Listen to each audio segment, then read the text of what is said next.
No começo eram as trevas, e então Bang. Nasceu um sistema que se expande infinitamente, feito de tempo, espaço e matéria.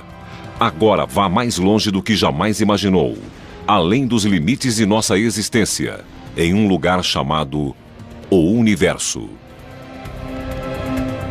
Ocultos nas sombras do Sistema Solar, há mundos tão ativos quimicamente e tão disformes que beiram o bizarro. O mais chocante foi ver como o Sistema Solar é diferente. São as luas que orbitam os planetas do Sistema Solar. Antes desconhecidas ou consideradas secundárias, agora estão na vanguarda da exploração astronômica. O que surpreende é que não se parecem com nossa Lua. Os chamados membros menores do Sistema Solar não são de interesse menor. Que surpresas nos aguardam nessas luas misteriosas?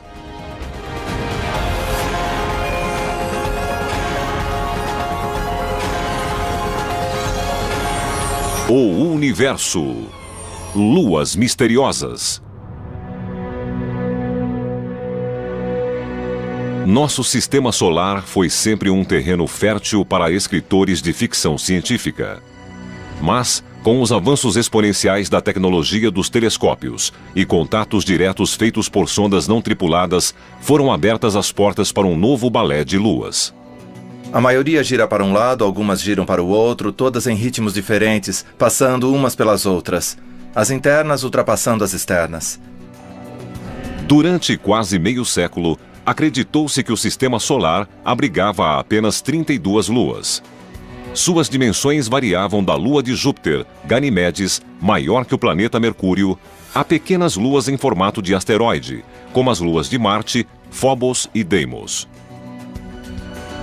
Esse número explodiu. Somente em 2007, cientistas anunciaram a descoberta de 20 novas luas em Júpiter, uma em Saturno e 3 em Netuno. O que aconteceu foi que os telescópios astronômicos foram equipados com câmeras de CCD. São as câmeras digitais que quase todos têm hoje em dia.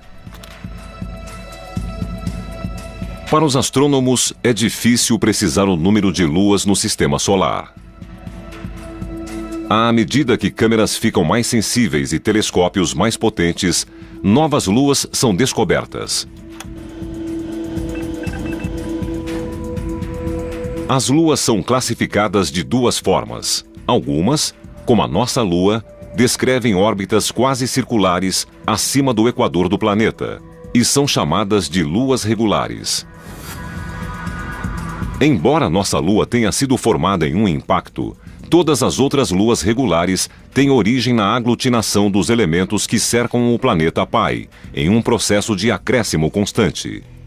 Um exemplo clássico de luas regulares são as luas galileanas de Júpiter: Io, Europa, Ganimedes e Calisto. O material que formou Júpiter espalhou-se um pouco. Esse material acumulou-se nas luas. Luas que possuem órbitas alongadas, ligeiramente inclinadas em relação ao equador dos planetas, são chamadas de irregulares. A maioria delas se move em órbitas retrógradas, no sentido horário se o planeta girar no sentido anti-horário. Phoebe, a lua recém-descoberta de Saturno, é um exemplo perfeito. Ela começou sua vida celestial como um viajante independente, orbitando o Sol antes de ser capturada por Saturno. Seja regular ou irregular, a Lua deve estar ao alcance gravitacional do planeta pai. O limite dessas órbitas é conhecido como esfera de Hill. O fenômeno foi batizado em homenagem a George William Hill, astrônomo americano que viveu no século XIX. A esfera de Hill é uma região em torno do planeta que se move junto com ele, dentro da qual a gravidade do planeta supera a gravidade do Sol. As luas de Marte, Deimos e Phobos comportam-se de forma distinta dentro da esfera de Hill. Se o planeta gira mais rápido do que a Lua orbita, como no caso de Deimos, as forças entre os dois fazem a Lua se afastar. Phobos, por outro lado, gira mais rápido que Marte. Essas pequenas luas foram descobertas por Aspet Hall em 1877. Ele as batizou de Phobos, o deus grego do medo, e Deimos, o deus do terror. Tom Duxbury participou da missão que fotografou pela primeira vez as duas luas em formato de batata. Era tarde da noite, em um dia escuro e chuvoso, e quando virei a fotografia de lado, parecia uma caveira. Foi de arrepiar.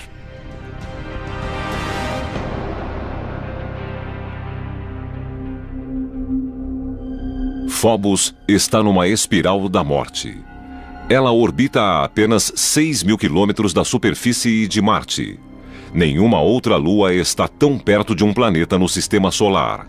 Se nossa lua estivesse a essa distância da Terra, ela pareceria 20 vezes maior. Sua órbita duraria horas. Não dias como é agora, mas horas. E a lua cheia tomaria o céu. As marés subiriam e recuariam dezenas de metros. E, numa situação dessas, com certeza, a Lua acabaria se chocando contra a Terra. A aproximação de Phobos é causada por um processo conhecido como aceleração secular. Por girar mais rápido do que Marte, a Lua gera uma força de atração na superfície do planeta. Dessa forma, cada órbita deixa Phobos mais perto da superfície marciana. A luta entre Marte e Phobos lembra a dinâmica de uma bola amarrada a um poste. Imagine que a bola seja a Lua. O poste seria o planeta e a corda entre os dois seria a força gravitacional exercida pelo planeta. O que vemos é que a gravidade atrai a Lua de uma forma que aumenta sua velocidade. Ela vai cada vez mais rápido, se aproximando até bater no poste. É exatamente isso que acontece com Phobos. A velocidade da órbita de Phobos é maior que a da rotação de Marte. A interação gravitacional atrai Phobos cada vez mais, aumentando a velocidade de sua órbita. Em 50 milhões de anos, Phobos estará tão próxima que vai chocar-se contra o planeta e Marte deixará de ter essa lua.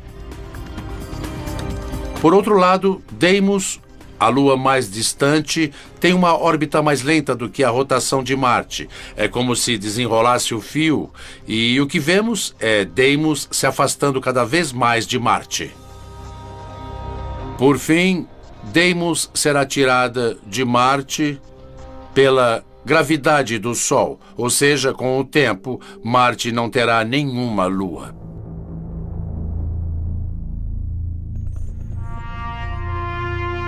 Como supera a rotação de Marte, Phobos parece nascer no oeste e se pôr no leste. Em vez de o planeta girar rapidamente sob ela, como no caso de nossa Lua e da maioria das outras, e de nascer no leste e se pôr no oeste, ela é mais rápida do que a rotação do planeta. Por isso ela nasce no oeste, passa à frente e se põe no leste.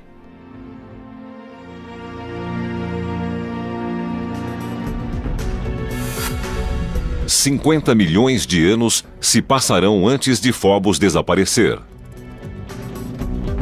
Até lá, ela poderá ser útil para uma eventual colonização de Marte. O escritor Arthur C. Clarke cogitou esta possibilidade no livro As Areias de Marte. Embora não haja motivo para a colonização de Phobos, sua proximidade com Marte a tornaria um ponto de parada natural. Sob o aspecto gravitacional, é muito mais fácil ir a Phobos, que não tem gravidade, do que enfrentar a gravidade de Marte para descer no planeta. De Galileu a Stanley Kubrick, os planetas gigantes do sistema solar exterior incitam a imaginação com sua enormidade. Mas qualquer tipo de exploração seria suicídio. A enorme pressão da atmosfera de Júpiter torna impossível a sobrevivência. No entanto, as luas desses planetas oferecem uma plataforma mais promissora para a exploração e futura colonização. Essas prisioneiras da gravidade de Júpiter seriam mundos hostis ao desenvolvimento da vida orgânica? Ou poderiam fornecer um abrigo seguro para futuras gerações de exploradores planetários?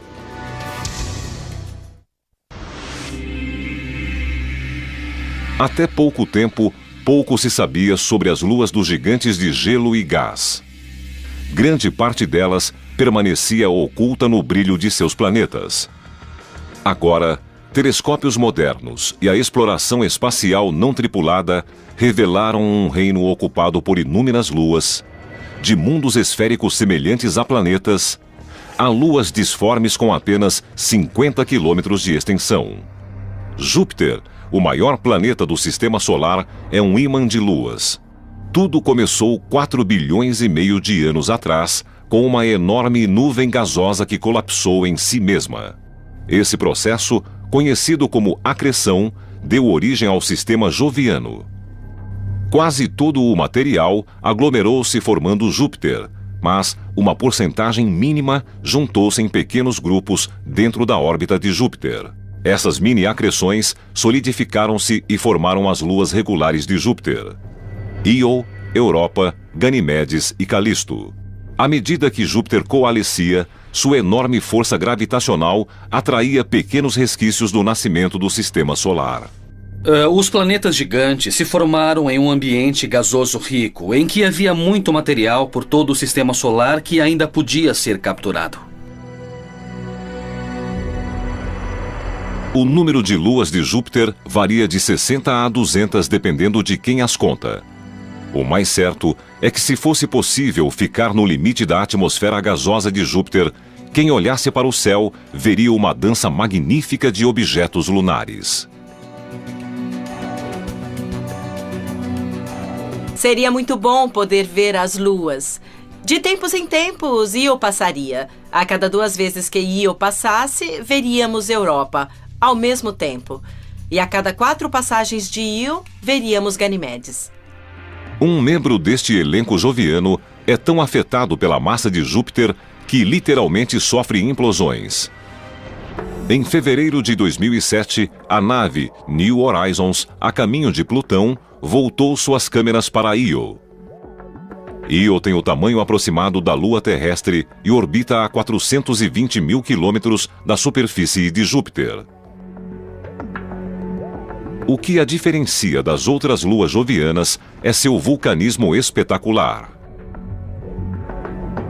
As câmeras registraram fotografias detalhadas de lava incandescente em toda a superfície de Io.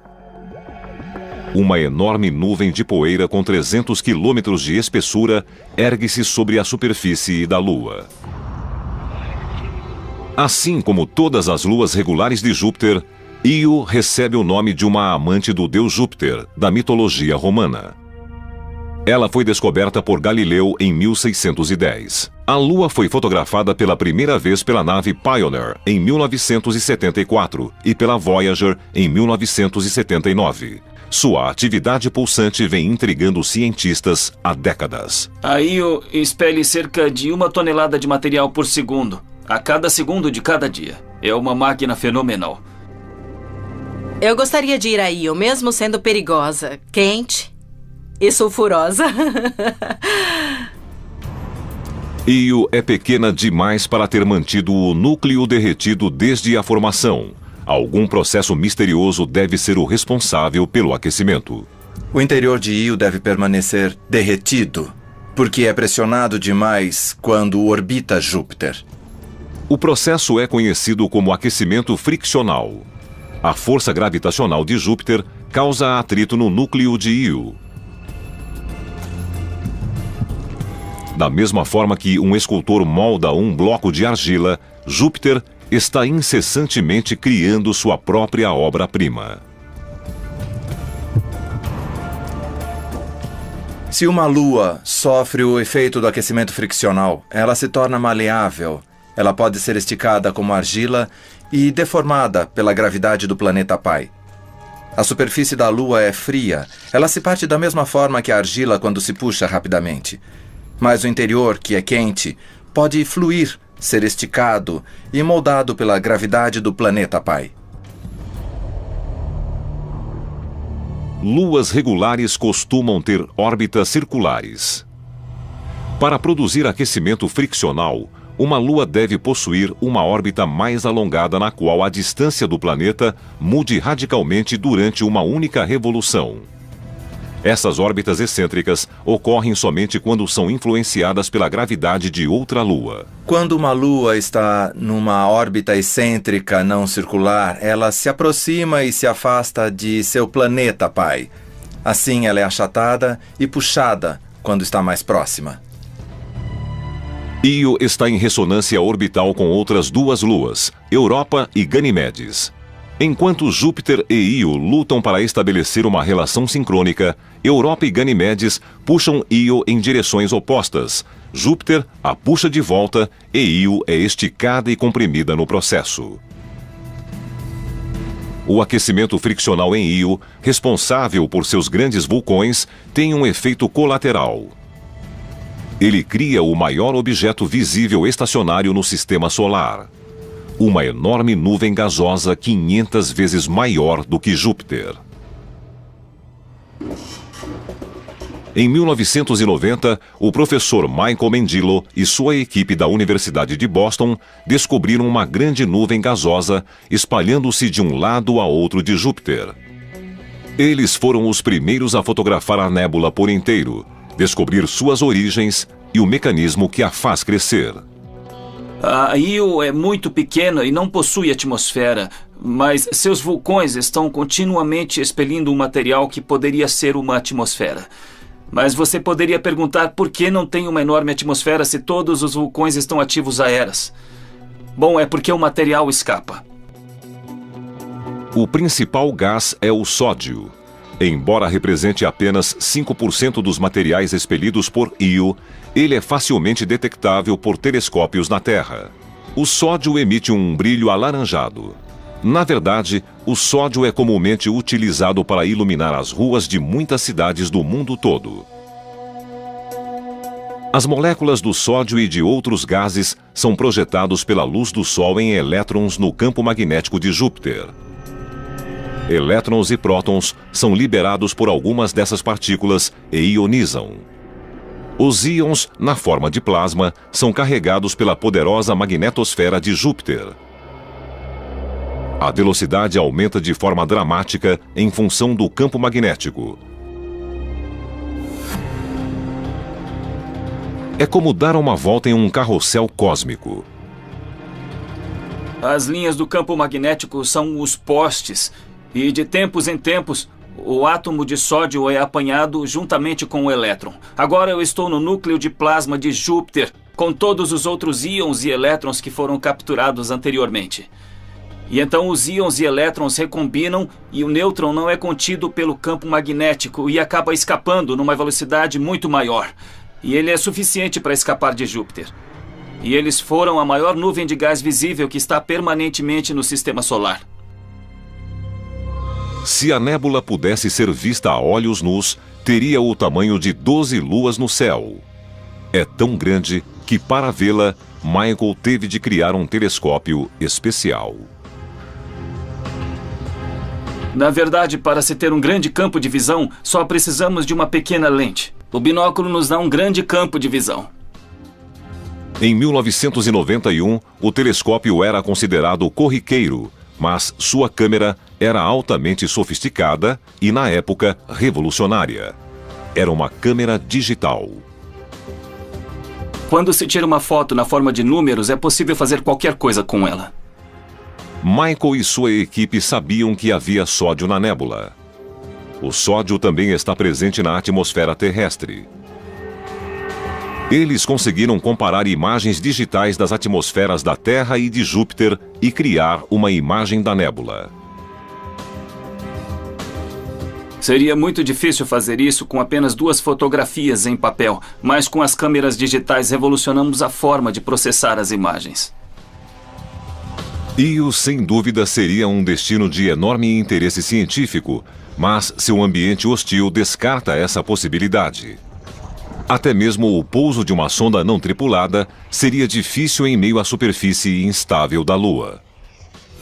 Mas há outra Lua em torno de Júpiter que pode não somente permitir a exploração humana, mas, possivelmente, sustentar suas próprias formas de vida. Europa é um dos objetos mais fascinantes e enigmáticos do nosso sistema solar. Totalmente diferente de qualquer outro lugar e diferente de qualquer coisa na Terra. A superfície apresenta fissuras, possui terrenos modelados, terrenos caóticos e parece que tem icebergs em algumas áreas. Sabemos que Europa é uma lua extraterrestre, mas será que abrigaria formas de vida extraterrestres? O universo, luas misteriosas. Europa orbita a 640 mil quilômetros da superfície de Júpiter, cerca de o dobro da distância de Io. Assim como a prima, ela também é moldada por ondas gravitacionais. Júpiter tem a maior influência. Sua massa, como um amante persistente, puxa a Lua relutante em sua direção. Europa resiste com a própria gravidade, e eles formam uma espécie de simbiose, centenas de milhares de quilômetros acima do gigante gasoso. Mas não é apenas Júpiter que puxa a Europa. A pequena Io e a outra prima, Ganimedes, puxam a Europa de diferentes direções. É a mesma ressonância orbital que exerce um efeito dramático em Io. No entanto, os resultados são bem diferentes em Europa. Sua superfície é fria, 320 graus Celsius negativos em alguns lugares. Mas há um aquecimento. E o que existe na superfície de Europa também é o que a torna tão interessante: água. Essa água no estado líquido sobe de um oceano subterrâneo e espalha-se sobre a superfície da Lua, criando um pavimento semelhante aos dos rinques de gelo. O oceano de Europa é raso e fica apenas a 15 ou 20 quilômetros abaixo da superfície. A água foi o berço da vida na Terra. Poderia ocorrer o mesmo em Europa ou em outras luas? Oceanos congelados em satélites talvez sejam os habitats mais comuns do universo. Terra é relativamente rara, mas satélites congelados são abundantes. Em fevereiro de 2007, a nave New Horizons, a caminho de Plutão, conseguiu passar perto de Europa e enviar imagens impressionantes. Enormes padrões geológicos, que foram chamados de círculos ingleses, podem ser vistos quando o Sol está nascendo ou se pondo atrás de Europa.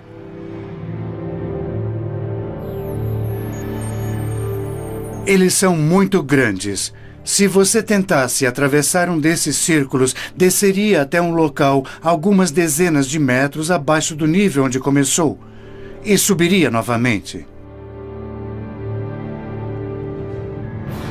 A semelhança dos círculos ingleses de Europa com os encontrados aqui na Terra termina quando levamos em conta as dimensões.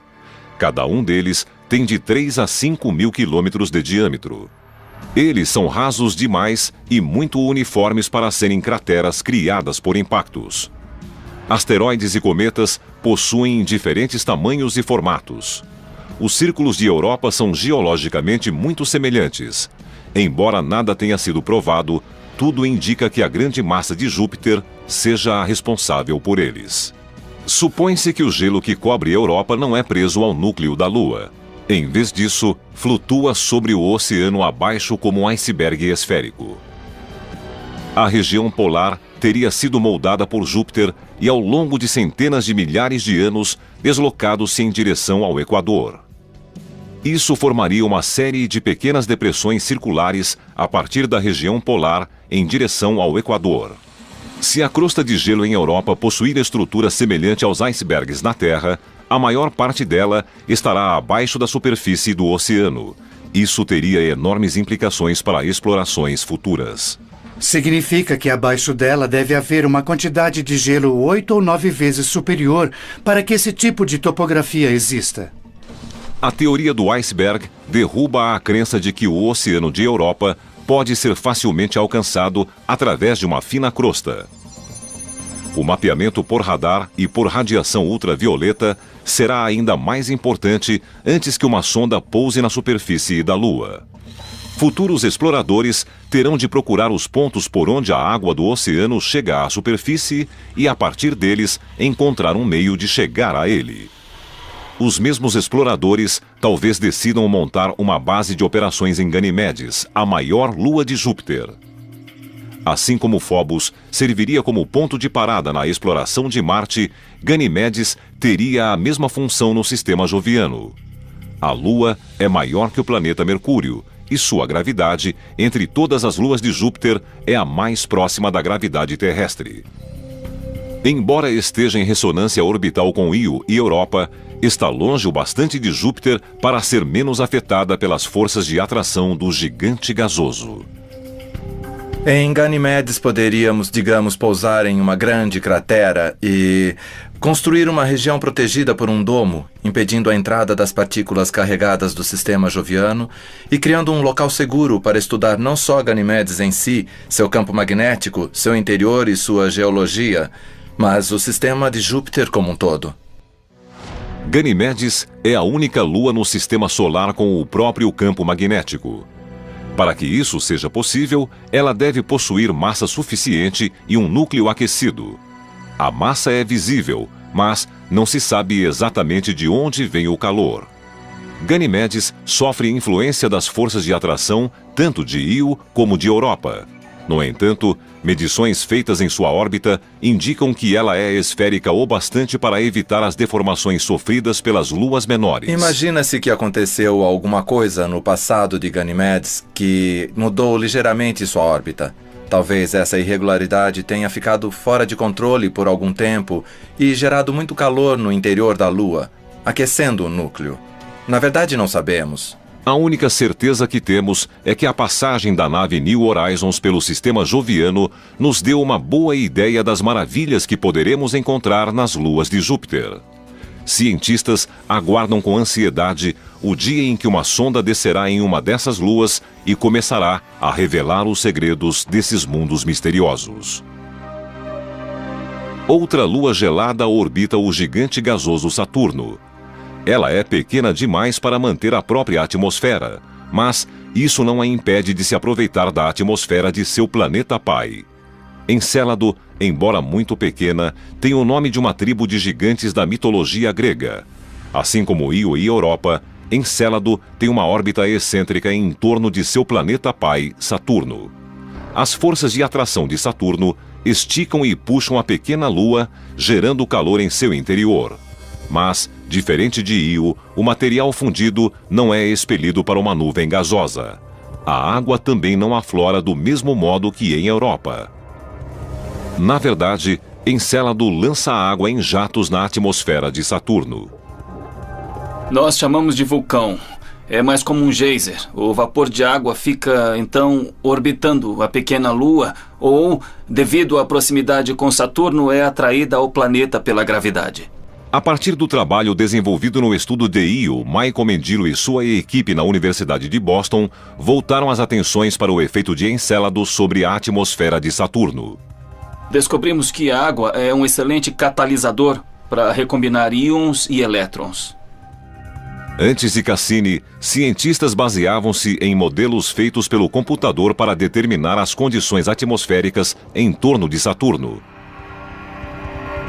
Mas os dados da missão indicaram que a ionosfera do planeta tinha apenas 10% do tamanho estimado pelos cálculos.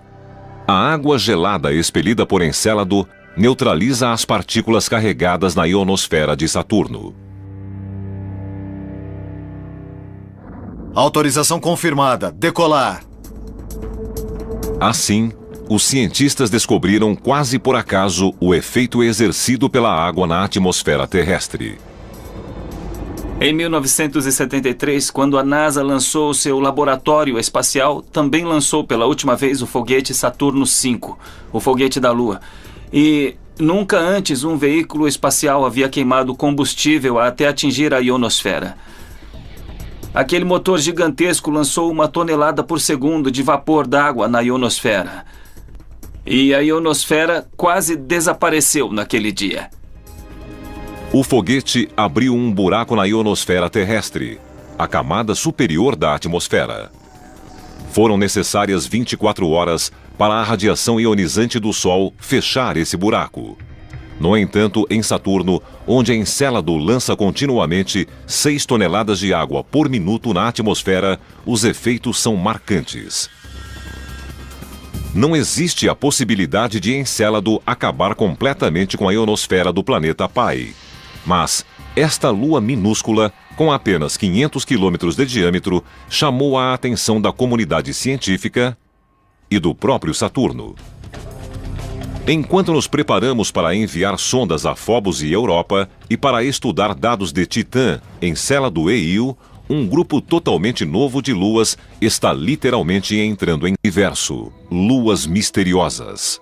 Antes dos anos 1990, grande parte dos astrônomos acreditava que havia apenas 34 luas no sistema solar. A maioria delas era regular como a nossa, corpos esféricos em órbita do planeta pai, seguindo a mesma direção de sua rotação.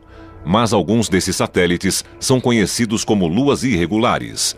Essas luas incomuns seguem órbitas alongadas. Muitas vezes, elas são inclinadas e têm direção oposta à rotação do planeta. Elas parecem batatas voadoras, lascas ou amontoados disformes. Elas foram difíceis de achar até agora porque são muito pequenas e também costumam ser muito escuras. O advento da fotografia digital e o uso de instrumentos ópticos mais sensíveis mudaram o terreno lunar em uma década. O Dr. Brett Gladman, da Universidade da Colômbia Britânica, descobriu sua primeira lua irregular em 1997 no Observatório Palomar. Desde então, ele trouxe à luz 17 objetos que eram desconhecidos no Sistema Solar. Detectamos objetos no sistema solar exterior, observando sua movimentação em relação às estrelas e galáxias de fundo, que são estacionárias. Então, se tirarmos uma foto do céu, esperarmos 1 hora e tirarmos outra foto, nenhuma das estrelas na galáxia terá se movido. Mas objetos distantes no sistema solar exterior terão se deslocado de forma visível entre as duas imagens. Assim, comparando as duas fotografias, veremos, como neste caso, um objeto móvel. O objeto pode ser um cometa ou um asteroide, ou, se orbitar um planeta de modo retrógrado, uma nova lua irregular. Outra diferença importante entre as luas regulares e irregulares é que as irregulares são capturadas. Elas se formam de modo independente do planeta em torno do qual orbitam e, provavelmente, fizeram parte dos detritos gerados na formação do nosso sistema solar. Phoebe, a maior lua irregular que orbita Saturno, é um exemplo clássico. Phoebe orbita bem longe de Saturno. Tem órbita elíptica e muito inclinada. Tem direção retrógrada. Imagens da Voyager indicam que ela parecia ter sido um asteroide, e todos imaginavam que era um asteroide que havia sido capturado. Agora sabemos por causa de Cassini que é um corpo muito rico em água congelada. Isso praticamente exclui o cinturão de asteroides. Imagina-se que Phoebe poderia ter vindo do cinturão de Kuiper nos limites do sistema solar. Imagina-se que o cinturão de Kuiper contenha os detritos da formação do sistema solar. Ele gira em torno do Sol, além da órbita de Plutão.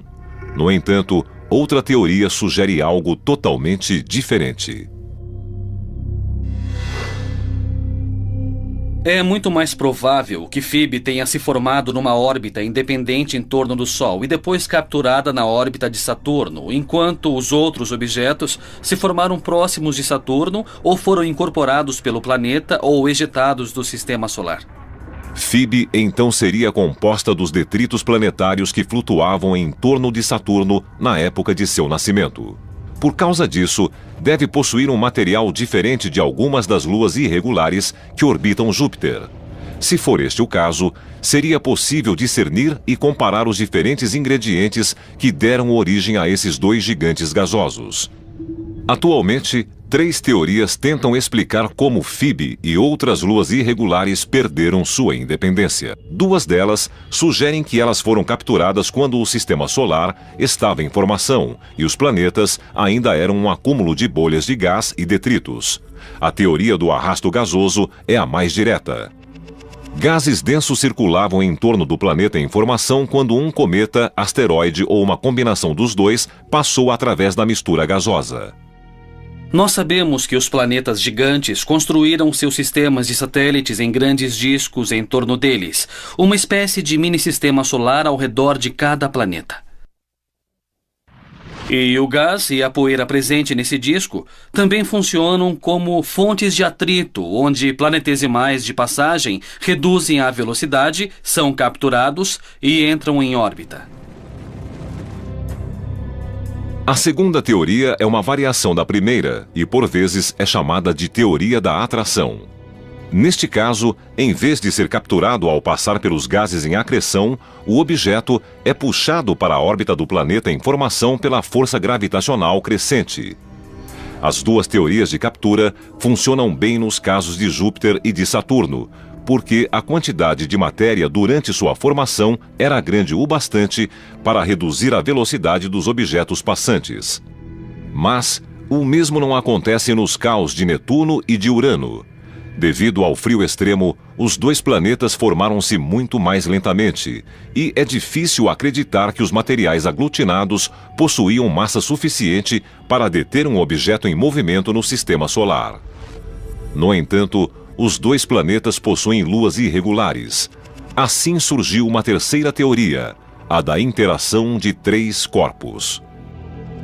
Descobrimos que muitos objetos são, na verdade, mais que um objeto. Costumam ser 2 objetos, normalmente. Isso ocorre porque eles têm mais ou menos o mesmo tamanho e têm uma relação binária. Em vez de ser um objeto grande com um objeto pequeno em torno dele, assim, deste jeito, são 2 objetos do mesmo tamanho girando numa órbita comum aos 2, em torno de um baricentro.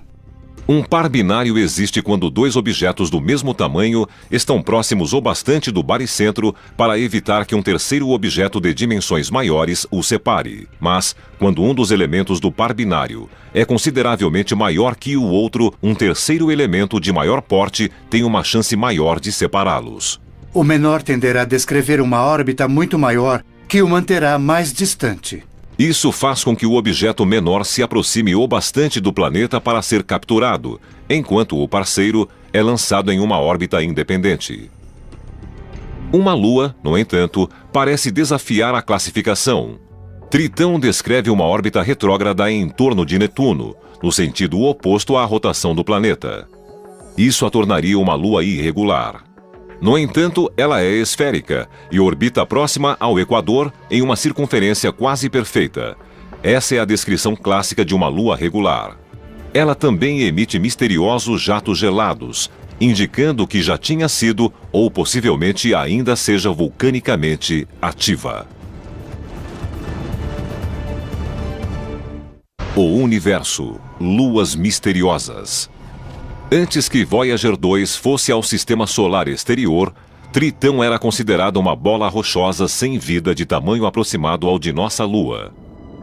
Quando a nave enviou fotografias revelando um mundo com montanhas, falhas geológicas e fissuras indicativas de movimento tectônico, além de uma atmosfera densa, todos ficaram impressionados. Forças geológicas, comumente associadas a planetas muito mais quentes e maiores, podem estar ocorrendo em uma lua congelada ligeiramente maior do que a nossa. A Voyager não detectou vulcões ativos em 1989. No entanto, assim como em Encélado, periodicamente surgem geysers na superfície do satélite. A maior surpresa não é a ocorrência dos processos geológicos em si, mas o fato de acontecerem em uma lua irregular como Tritão. A maioria das grandes luas no sistema solar são satélites regulares, com exceção de Tritão, a maior lua de Netuno, que orbita no sentido errado. Por isso, imagina-se que Tritão seja um objeto capturado. Uma lua capturada que age como uma lua regular. Como um objeto do tamanho de Tritão reduziu tanto a velocidade a ponto de não passar pela atmosfera de Netuno ou de colidir diretamente contra o planeta.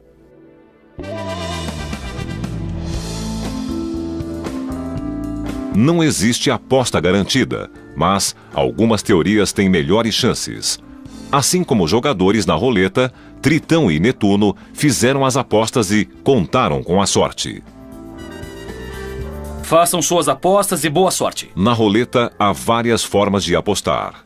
A probabilidade de ganhar é diferente em cada uma delas, e como em qualquer jogo de azar, quanto menor a probabilidade, maior o prêmio. Tritão pode ter sido capturada por Netuno de 3 formas diferentes.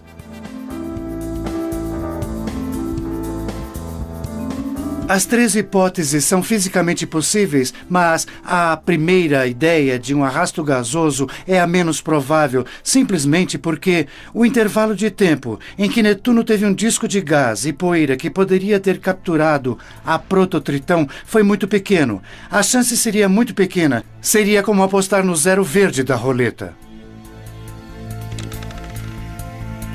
É mais provável que a prototritão, em algum momento da história do Sistema Solar, tenha se chocado com um grupo de satélites gelados e essa colisão tenha originado o Tritão.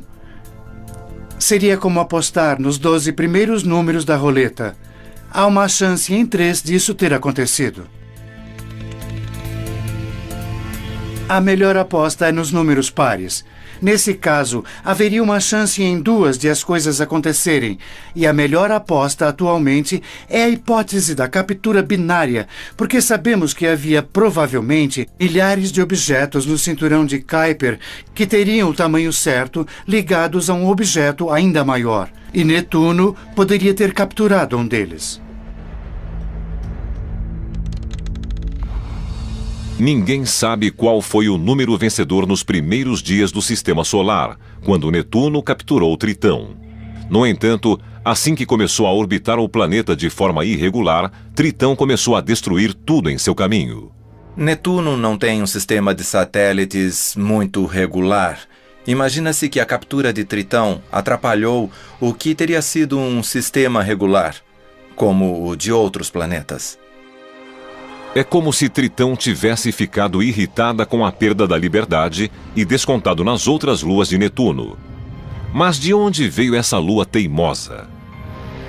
Dados da Voyager 2 indicam que a densidade de Tritão é praticamente igual à de Plutão.